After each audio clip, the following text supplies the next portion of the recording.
Last but certainly not the least, Woo! I love it. Love you mucho, Mr. Cool Guy. Alrighty, this last panel, we're gonna close it out with also another Q&A, so be ready for the mic from Mr. Cool Guy. This last panel is gonna be about crypto, the state of crypto. Everybody, you guys gonna find your seats? Alrighty, we've got, since Jeremy Hogan couldn't make it in person, he's gonna be tuning in virtually. Jeremy Hogan of Legal Briefs. We've got John Deaton of Deaton Law, and the next panel will be moderated by the one and only, the best journalist, the most wonderful journalist at Fox, Eleanor Terrett.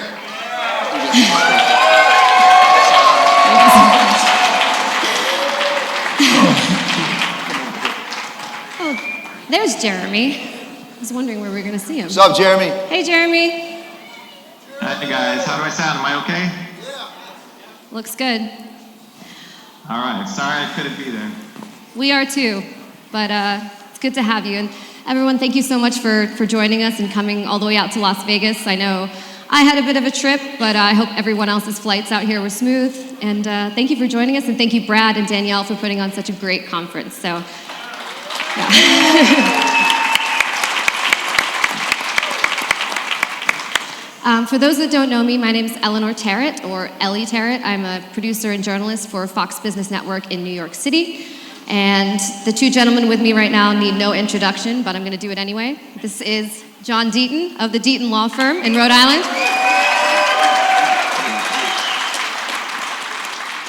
And Jeremy Hogan of Hogan & Hogan from Orlando, Florida.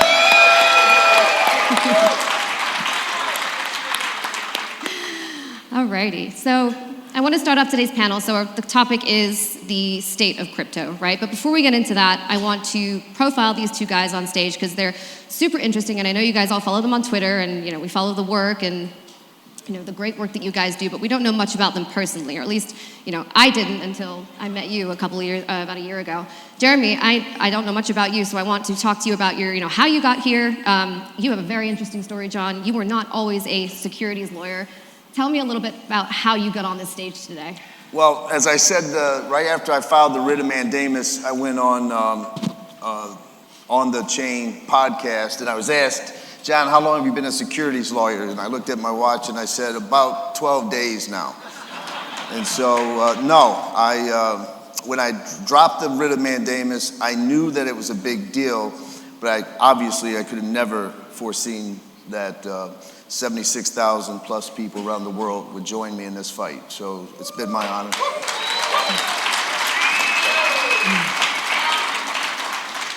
Jeremy, what about you? Well, I was doing legal briefs before the lawsuit was filed, and we get 500, 600 people watching the video, and I was into crypto already, and when I saw the SEC lawsuit come down against Ripple, I did a video on it just kind of because it was interesting to me. And I got so much great feedback from it, I just started doing more and more. And the truth is, the XRP community was so grateful and so nice about it that I just couldn't stop doing it. I just had to keep going. So I really appreciate everyone's support for the channel. And it really was warming to me to have such a great response just from doing these videos explaining the legal issues that were going on in crypto, and especially the SEC lawsuit. Yeah. Jeremy, let me tell you, as warm as it is, when you get to meet these people in person, it's unbelievable. We're talking about some of the best people on the planet. Yeah. I know, I've only been here a few hours, so I'm looking forward to meeting all of you after this. But in that vein, lawyers are so important in this space because, who really knows what's going on, right? The regulatory riddle is real, and we need lawyers to help us navigate all the crazy, interpretations from the SEC, but also all the legal jargon that comes out from what Judge Torres and Judge Netburn put out in their documents. So let's get into the state of crypto, right? I do want to talk to you both about what you think the state of crypto is right now, because most people I've met are pretty optimistic. I was at a different conference last week, and it was a mix of just, people from all over the crypto industry, and they were so positive. And I wonder if that's because, I've said this before, maybe because it's industry and a community that feels a little bit under siege right now. So everyone feels like they have something to fight for in a community. And I know the XRP community is deeply entrenched in that sense of community. So, it's not all doom and gloom, but at the same time, John, you've been in crypto for a while now. What do you think the state of crypto is right now? Well, I think we all know the stage that we're in. We're in when that video came out with Gary Gensler on stage with the billionaire who's saying to him, they laugh at you at first, right? They try to dismiss you at first, and then all of a sudden they fight you. They get their regulator friends to try to shut you down. That's where we're in. We're in the fight stage, and there's going to be a lawsuit by the SEC against Coinbase. It may be against several exchanges, and we're going to be in that fighting stage for the next couple years. There's not going to be, just think about it. Do we really think that there's going to be legislation that's passed by the House, passed by the Senate, and signed by the President of the United States? Is that going to happen in the next couple years? No. Best case scenario to me is the end of 2025. New administration, maybe crypto has an influence in these elections. Then we may get regulatory clarity from Congress. Until then, it will be fighting in court. That's why the library decisions, we go in and fight. The Ripple case, we go in and fight. The Coinbase, we just got to keep fighting until we win. Crypto's here to stay. XRP's here to stay. We just got to keep fighting.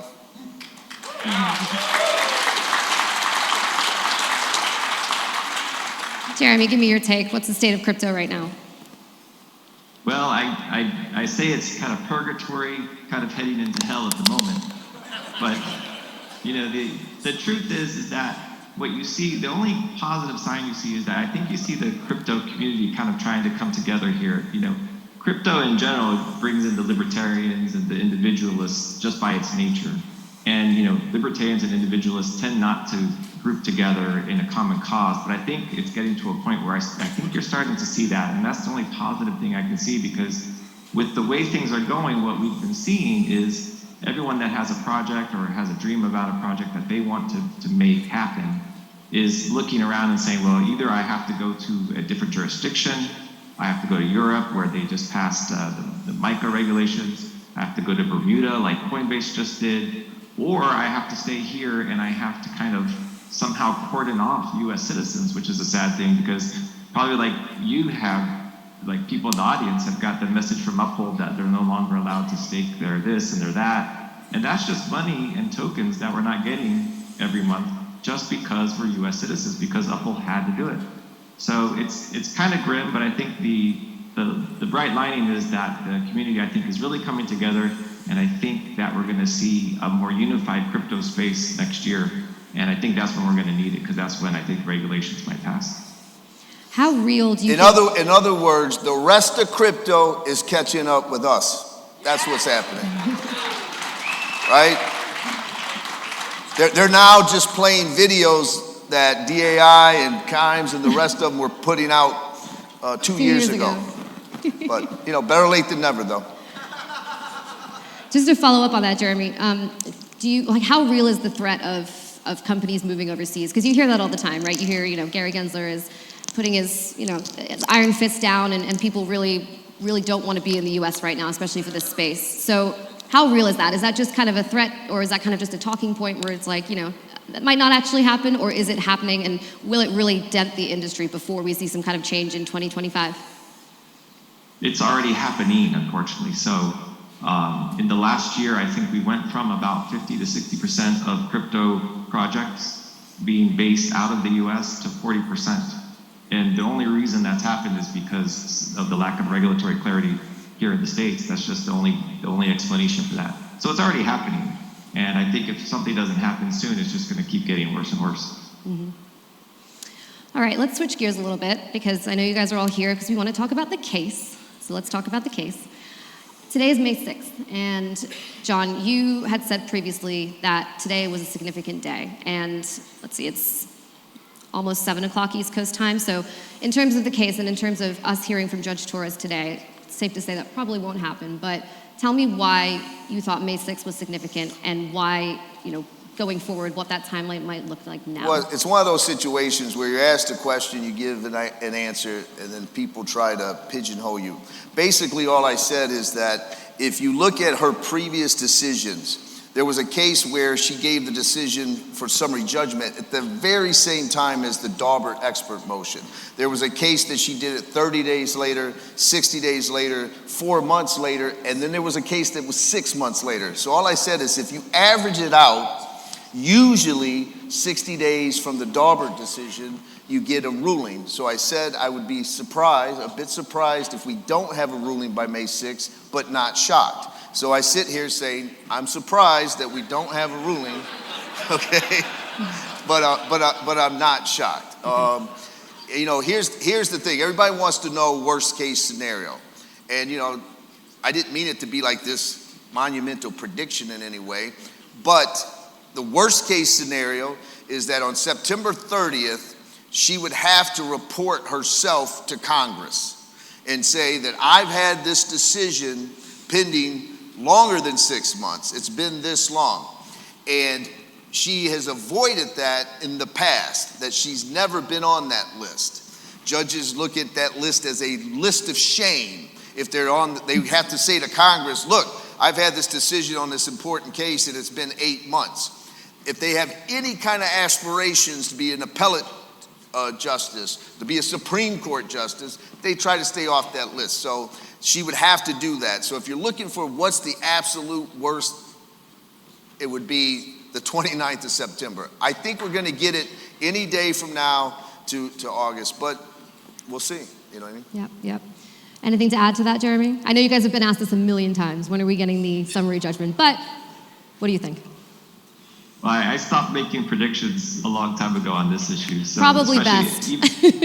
Yeah, so on when and the settlement issue, I have stopped replying. But let me also just add that I really think it is an issue of when here because, well, I don't want to go into the case too much, but the Ripple has a very strong case, and I think there's going to be a positive outcome. It's just a matter of when. So I just, you know, every time someone asks me, I just, look, you just got to be positive. I mean, apparently making summary judgment decisions is the only thing that happens quicker in Florida than in New York because the judges I'm in front of wouldn't have taken this long, but you know, Judge Torres has 400 cases on her plate. And so she has 400 summary judgment decisions to make. And you know, this is just one, it's probably a big one. She's already done all the heavy lifting. I mean, going through all the expert reports. It was like a hook pulling me off stage. It's live TV. It's live TV. It's fine. Anyway, so I mean, the heavy lifting is done. She's already gone through all the expert reports, so it really could happen at any time. We just don't know when. Let me add this too. Think about this. Think about this judge. In no case in history has tens of thousands of individual holders come to the court and said, we feel so strong about this, we want to be sued as defendants too, because you really have sued us anyways, you might as well make it official. That's massive. How many decisions does a judge make that actually will impact the trajectory of global trade and finance in the United States? So it's a pretty big decision, and she knows all eyes are on her. And so I wouldn't be surprised if she's written it and she's just sitting there parsing word after word, trying to make sure, knowing that it could go on appeal, it could be before the Supreme Court, or just the public interest that this case has. Yeah, well, let's talk about that a little bit. So, you know, there's a couple of outcomes that could happen. You know, she could hand Ripple a win, she could hand the SEC a win, or parts of it could go to trial. And, you know, my favorite term of yours lately is splitting the baby. So you talk about splitting the baby, like parts of it could go to trial. Let's talk about that and also secondary market sales and how that could be worked into summary judgment, how she might rule on that. All right, I'll let Jeremy do the split the baby. He's a plaintiff's attorney. He knows exactly what I'm talking about. And I'll do secondary sales. How's that? All right, split the baby, Jeremy. Sure. All right, I'm splitting the baby. Here we go. My 4-year-old baby's in the audience, so I don't talk about splitting anything. We'll put the baby back together afterwards. Don't worry. So what we're referring to is when you're looking at sales and you're looking at a disgorgement, so the SEC has sued Ripple for disgorgement of profits, meaning we're going to take away the money that you made from selling XRP, right? That's the main part of this lawsuit. And the judge could rule in favor of the SEC and say, yes, these were sales of securities, you have to disgorge the profits. But that doesn't mean that every sale from 2013 up to the present has to be disgorged, because at some point, there could be a point where the sales of XRP were no longer sales of a security. And I think, I was trying to wrap my mind around when that could be, and a place that would make sense if you were going to do that as a judge would be when ODL came into effect. So I think that was around 2018, when XRP had a very specific use case that it was being used for. So the judge, in effect, could come out and say, from 2013 to 2018, Ripple, you were selling XRP as a security, and you have to disgorge a certain amount of money. But from 2018 forward, the sales were not sales of a security, and therefore there's no disgorgement, and those were not security sales. So that's basically what we mean by splitting the baby. Got it. So let's talk about potentially Secondary sales. It's what that would happen, like how that would happen. Well, it's the reason why I'm on this stage right now.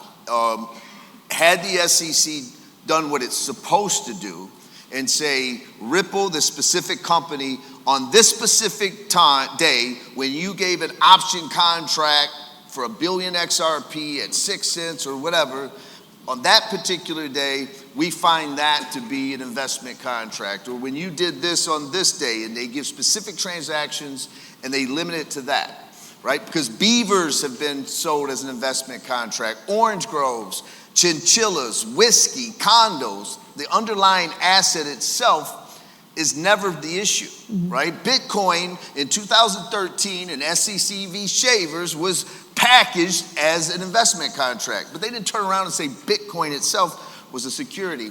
But the SEC complaint implied that, and then when we got involved, they then went ahead and said even secondary market sales represent the investment contract. And so that's why it was so important for XRP holders to do what they did, because we're saying to the judge, listen, if Ripple broke the law, whether we agree with it or not, that's Ripple, right? And they'll be okay. And but these individuals who are using the ledger, using the DEX, or investing, doesn't matter, you can't say they're an investment contract. 52% of XRP holders that I've dealt with and tallied, who signed affidavits, stated that when they knew the word Ripple, because XRP and Ripple were used interchangeably. They say Ripple coin on most exchanges. But 52% of first-time purchasers of XRP did not know of a company called Ripple that sold software to banks. Jay from Spin the Bits, he's the smartest they come. The first time he bought XRP, he did not know about this company, Ripple. And so that's what we're getting at. And so that's why we have to fight. And that's why in the library case, I went in on behalf of Naomi Brockwell to say to the judge, and the judge, he hasn't done the order yet, but he made a great example on record. We have the transcript where he said, look, when library sold to Flipside Crypto, who put it in cold storage, that was an investment contract. But when Flipside sells it thereafter, that doesn't mean it's an investment contract. And so that's the fight. And that's why everybody who's been a part of this case, even if you didn't sign the case, your support has been monumental. Know that we got that bullshit expert excluded, right? You all did that. We did that. The guy who was going to testify as to what you and I thought the day we acquired XRP, the judge said, no, you don't get to do that. And so we have had an impact. Of course you have. And that was the same judge that was, the same guy that tried to get you thrown off the case, right? And then the judge decided to side with you and say, actually, we shouldn't have this expert witness. Yes, why the SEC chose that path. If Jeremy was in charge of the SEC, he would have said, ignore the guy on Twitter, right? We're not going to file a motion to throw him off the case and claim that he threatened Jay Clayton to beat his ass and all this nonsense. We're not going to do that. Just ignore the dude. If he files something and we want to respond to it, we will. But instead, because they fear you, right? They fear the message, they decided to, get their feelings all hurt. I want to talk about something that I feel like hasn't been brought up in a while. That's the Hinman emails / Hinman documents. So, Jeremy, are we going to get to see those anytime soon? And will it be before summary judgment? Will it be at the same time? Will it be after? What's your take on that? Well, there's a motion pending from Ripple that we should be allowed to see those emails, and she hasn't ruled on it yet. My instinct is she's going to rule on it along with her motion with the summary judgment. That's just my instinct. I don't know. What do you think, John? No, I think that around the same time when it comes down, I think that Rosalind Layton's motion where they intervened to gain access to that puts added pressure on her. I think we're eventually going to see it, so we'll get to see, as I think it was Brad Garlinghouse who said that we'll be shocked. We won't be shocked. Maybe the rest of the world will be shocked because we all know that this lawsuit was a weapon. On January 1st, 9 days after the lawsuit in the writ of mandamus, I literally wrote, the only explanation that this makes is that this lawsuit was used as a weapon for some reason. Didn't know the reason then, didn't know about the EEA and Simpson Thatcher and Hinman was getting 15 million at the time, didn't know all that, but we were able to say that it was used as a weapon. So I think we'll get it eventually. Mm-hmm. Yeah, and I cited this to you earlier, like during the SBF, FTX whole thing, which seems so long ago now, his bail bond holders, right? Everybody wanted to know who those people were, those 2 people or 3 people that put up his bail bond. And a bunch of media outlets came together and petitioned the judge and said, it's in the public's best interest if we find out who these people are. And the judge actually granted and sided with the media. So I know Rosalind Layton, right, has put out a bid to the judge to say, the Hinman emails are in the best interest of, the community and the media to see these things. So I guess we'll see what she comes down with. Well, it's not just the Hinman emails. Remember, DAI's done a great job of making people aware of this. Remember, it's all the other emails that Empower Oversight, that watchdog, right, group. We want to know what the emails were, not just from Simpson Thatcher and Bill Hinman, but the emails to Joe Lubin, the emails to Consensus Lawyers, and all those other emails. Right. Imagine what look what we learned from just the Simpson Thatcher email. Imagine if we get Hinman's Google email. What might that say? I guess we'll see. Jeremy, I want to talk about something that you cited on Twitter recently. It was a court case where Judge Torres actually ruled against the SEC. The SEC then appealed her, and the appellate court ended up siding with Judge Torres. Can something similar happen in the Ripple case? Do you see something similar coming down the pike? So that was the SEC v. Rio Tinto case, I believe, and. Yeah. The reason I like that case is it showed that Judge Torres wasn't just going to take what the SEC said at face value. She actually ruled against them, and then the appellate court upheld her ruling against the SEC. So this is not a judge who's just going to roll over because it's a government agency in front of her. So I kind of like that. Now, as to your question, I don't think that if the SEC loses that they will appeal, and the reason why that is because there's no benefit. The benefit doesn't outweigh the risk to them. So if they appeal from the trial court level loss up to the second DCA, and the DCA rules in the favor of Ripple, now every trial court in the second DCA has to follow that ruling. And that's a big risk for the SEC because if Ripple were to win on the investment contract issue, then and the appellate court upholds it, then every case after that is going to fall under the same ruling. And I don't think that's something that the SEC is going to risk. So even with Gary as on the warpath as he is, you don't think they'll appeal? I don't think so. I'm calling it now.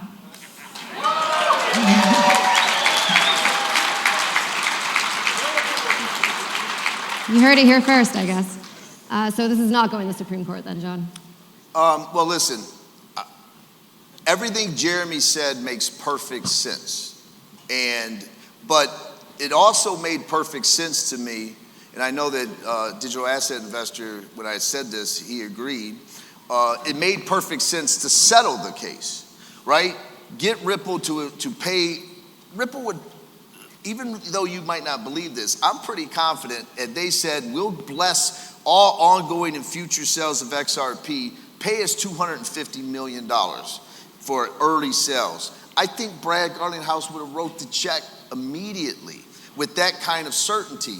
And you could go then to Gary Gensler could say, look, I got one of the highest settlements in history, and then be able to still go after all these other crypto projects. So that made perfect sense, but that's not what's happened. And I think Gary Gensler is such a megalomaniac who thinks that he's always right. I don't rule it out. I think that they would file a notice of appeal just to preserve it, and then try to see if they can negotiate a settlement, right? And so the only guarantee of an appeal is if Ripple loses, right? That's the only guarantee. Then it could get to the Supreme Court. But I would normally just agree with Jeremy 100%, but when you're dealing with a guy like Gary Gensler, you just don't know. It's a wild card. Yep. All right, yes, round of applause.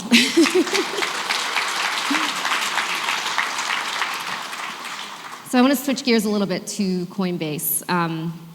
They're in the headlines right now. They're suing the SEC right back.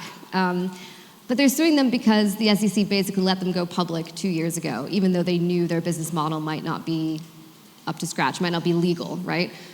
How that happens, I'm not entirely sure, but we've seen it before. We've seen it with the cannabis industry. They let cannabis companies go public, and it's not nationally legal yet. So there's obviously some flaws, I think, in the registration process, in the whole process it takes to, become a public company, but also a public company that does, the right thing.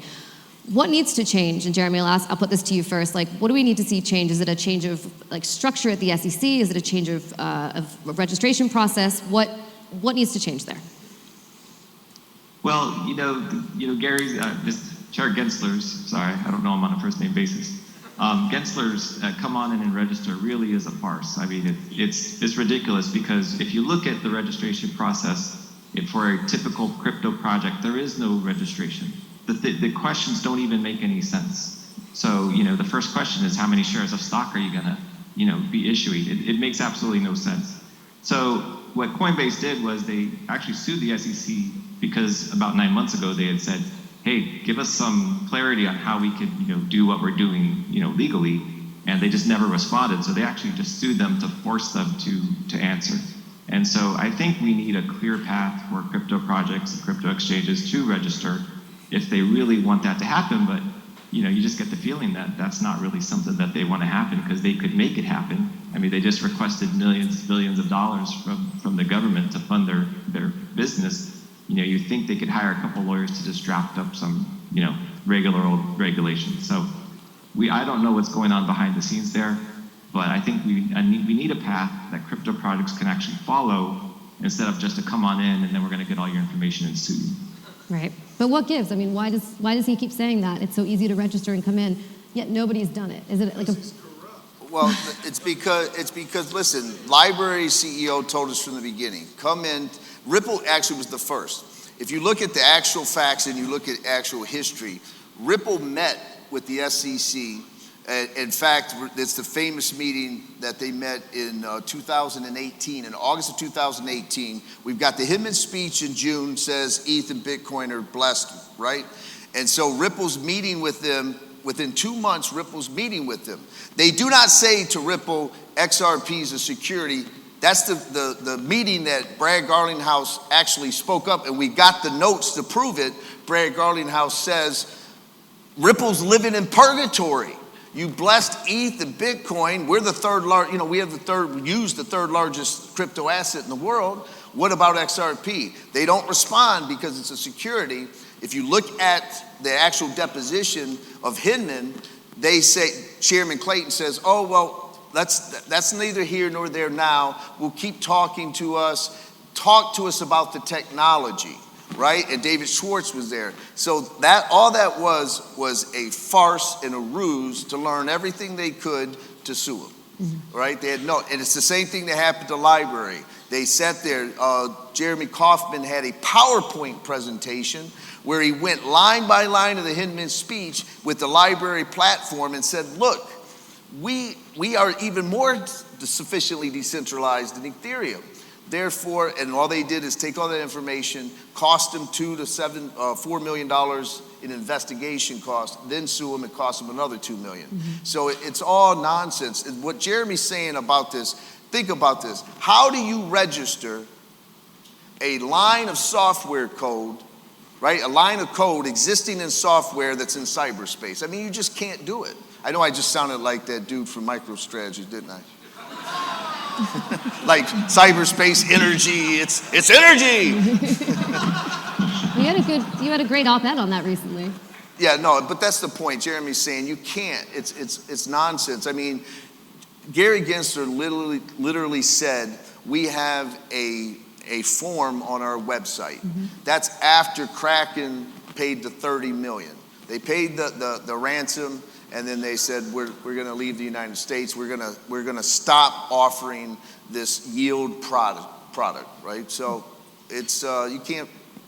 I think there was a comment just now is that they're corrupt.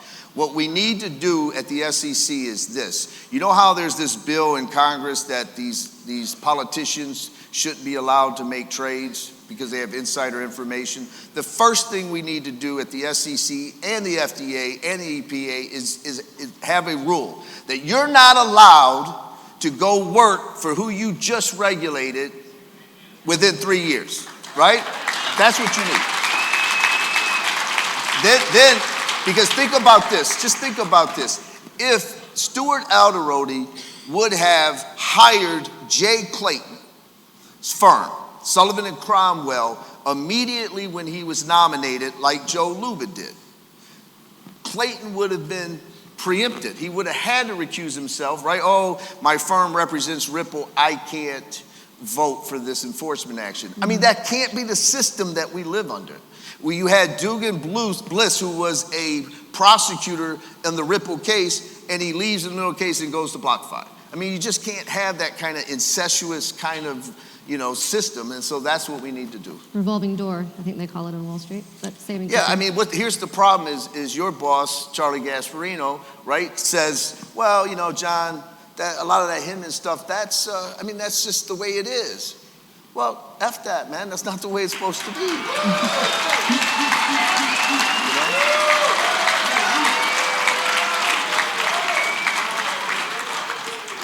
Yes. We can't have a system where seasoned journalists, are like, well, I've seen a lot worse. Right. Like, we just can't have that system. We have to implement something. We really do have to clean it up, or it's just going to continue. Well, it's in that vein, then, Congress has made a big show of pulling Gary up on the Hill. We all saw that testimony a couple weeks ago, fireworks, beating their chests. And, these letters that we keep seeing as well. I keep reporting on, so-and-so has written a letter to Gary Gensler demanding internal emails and communications about XYZ, but he never answers.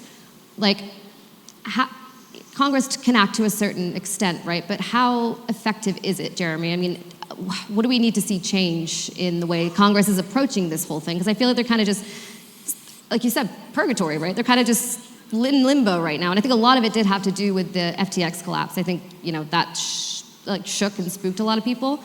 But, what can they do differently? Well, Congress controls the purse strings, but I don't think they're going to do anything. I think the short answer is we need a change of administration, and that's the bottom line. So there it is.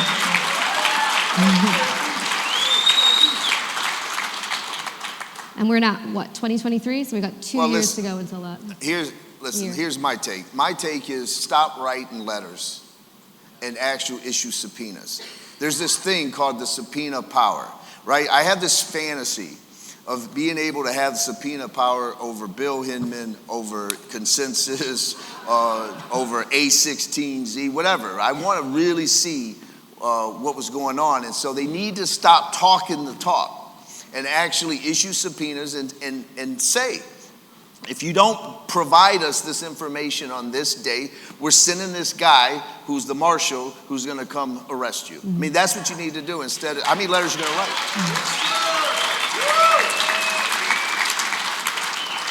Will we see that this year? No.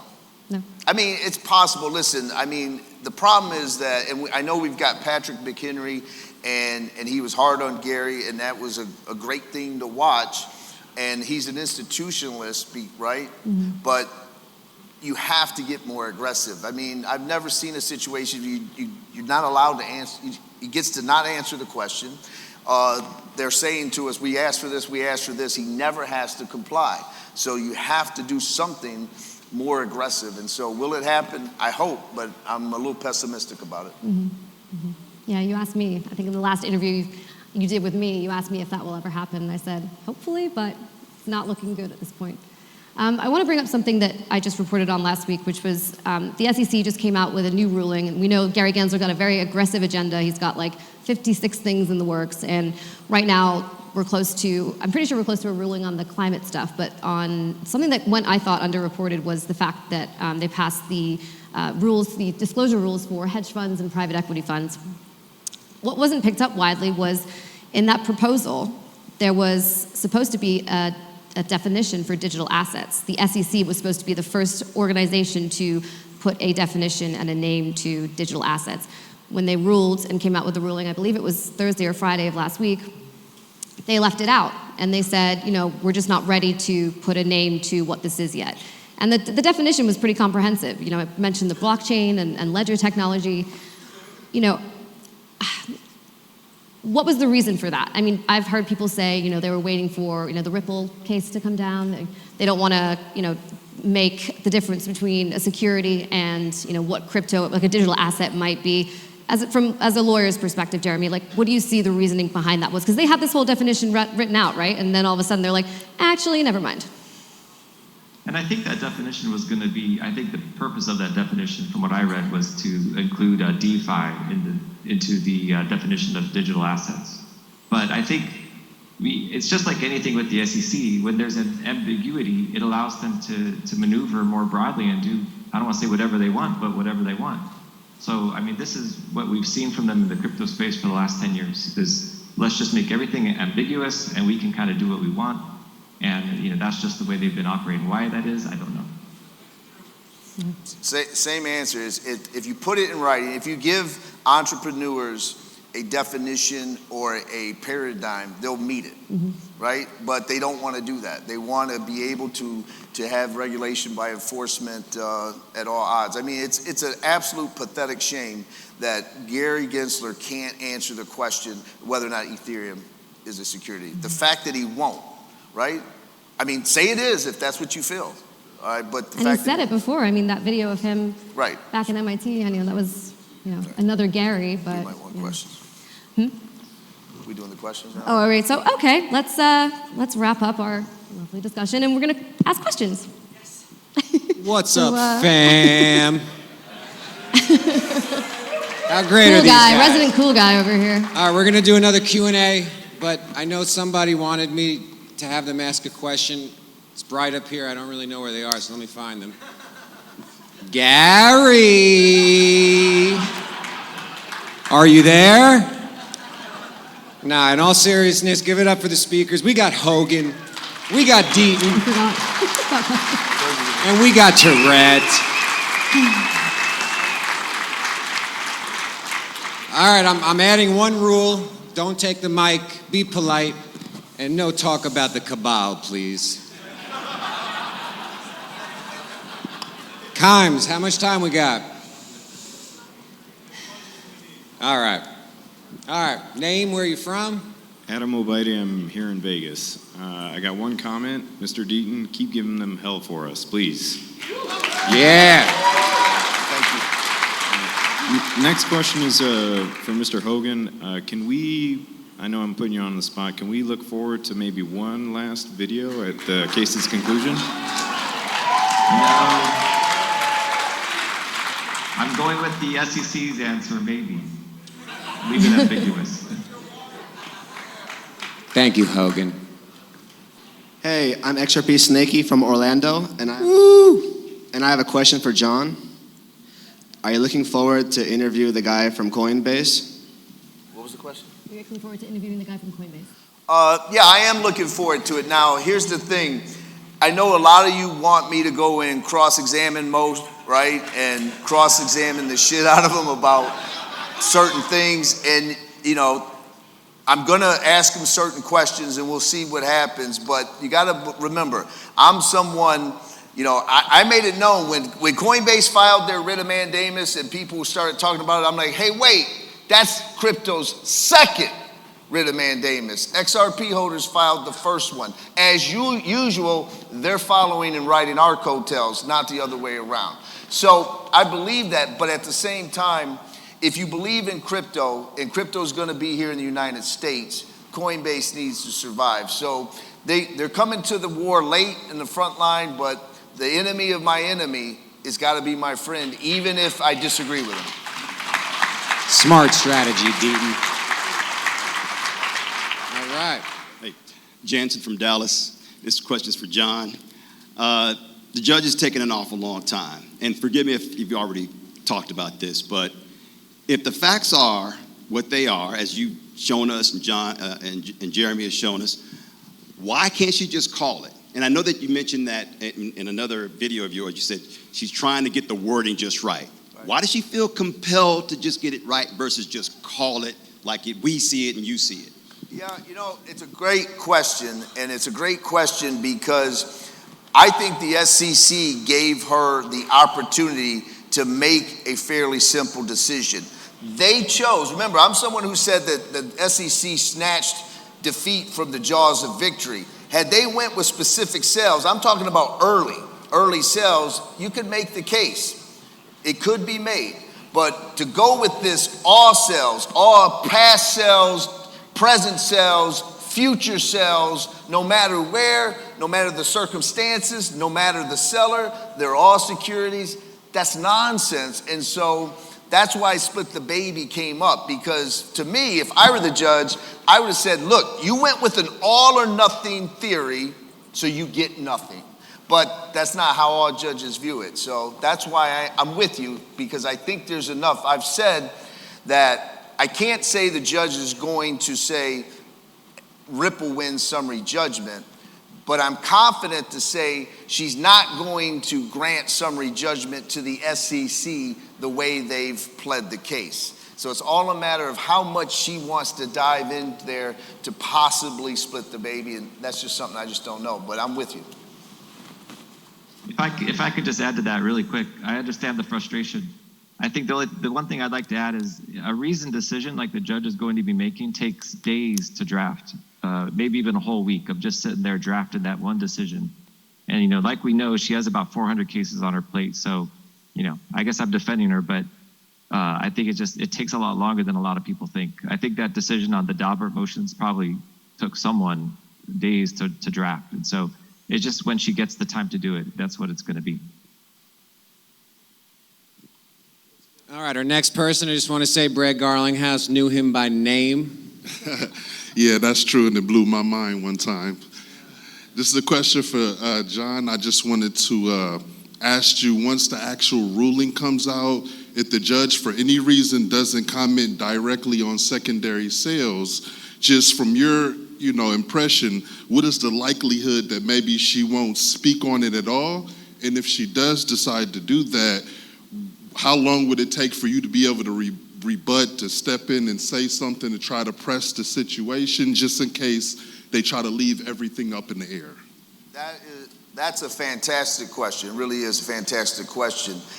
I gotta believe, I will be shocked if she leaves secondary sales alone, because just the fact that of the 15 amicus briefs that were pro Ripple and anti-SEC, and the fact that 76,000 people are talking about it, so I'll be shocked. Is it possible that she says, well, secondary sales are not before us? I don't see that, because they are before her, based on that theory that I just said, right? And so I think she has to.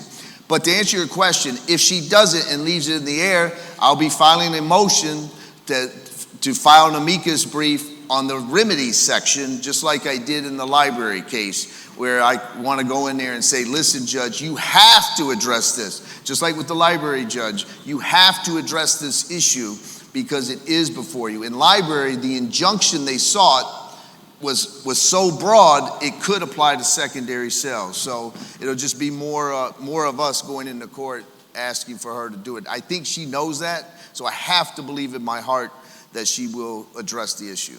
and I think she'll address it in our favor. That's why you're our general. Thank you.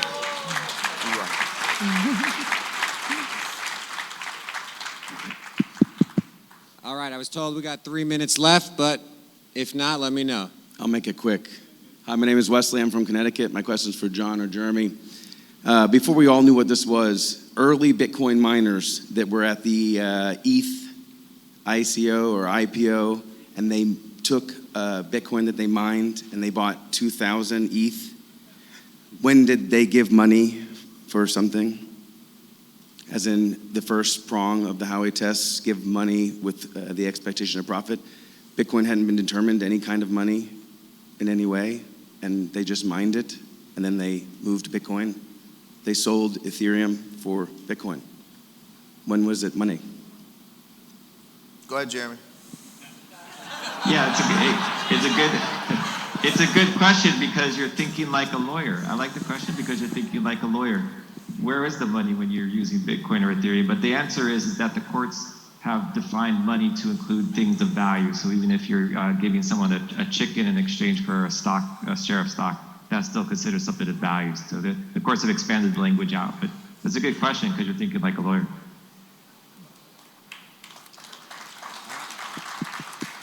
Mike. All right, we got 2 more questions, so we gotta let somebody else. There's a rebuttal. No rebuttal. I'm not an attorney this week. We are not in court. Yes, sir. Brandon Donovan from Denver, Colorado. Question for both attorneys here. So it's my understanding that it's much more difficult than people think to get rid of Gary Gensler, to remove a chair from the SEC. We've seen Coinbase go on the offense against the SEC. What legal routes are there available for we the people to go against the SEC, or we the people to go against Gary Gensler? Well, here's the thing.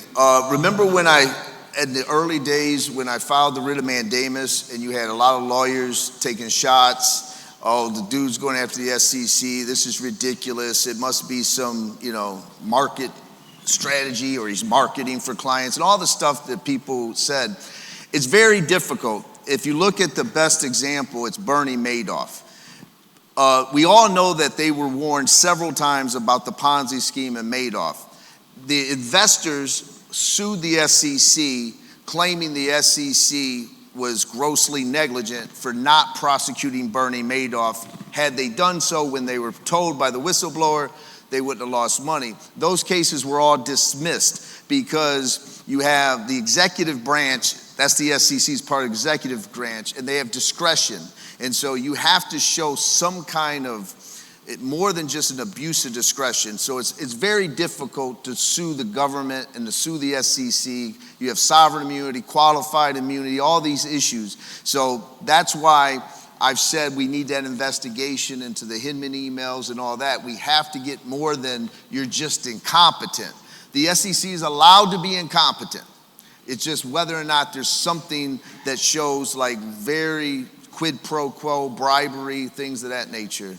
And so it's tough. So right now, all we can do is file amicus briefs, go into court, whether we join Coinbase and try to file something and just fight in these court battles. But it's difficult. That's why the government is the bully that they are.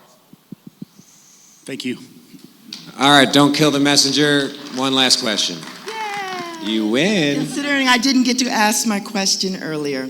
Hi, I'm Sherry. My husband Greg and I are from Oakland. Hey, Greg. Thank you, Brad Kimes, for putting this on. Come on in. Come on in. I want to know what you all think about the XRP buyback. Are they going to force us to give up our XRP? I want to know your thoughts. Jimmy Valley.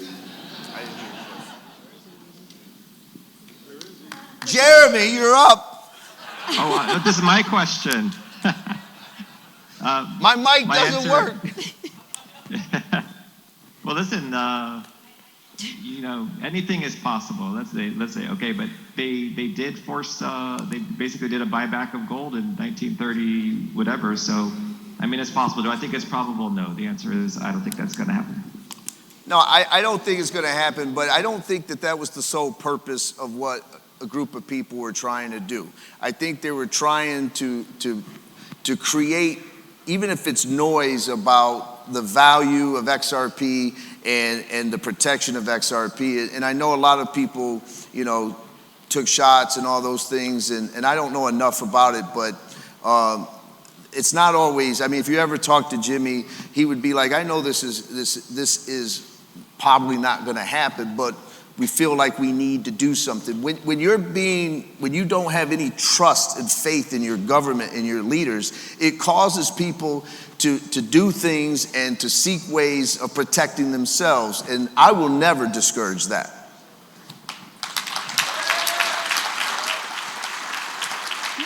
Hey, I know we're over time. Why don't we get Mr. Kimes up here, because I know we're closing it out.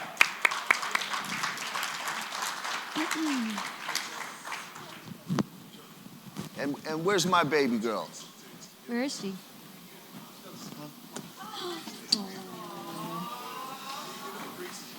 All right. Here we have a very important XRP holder.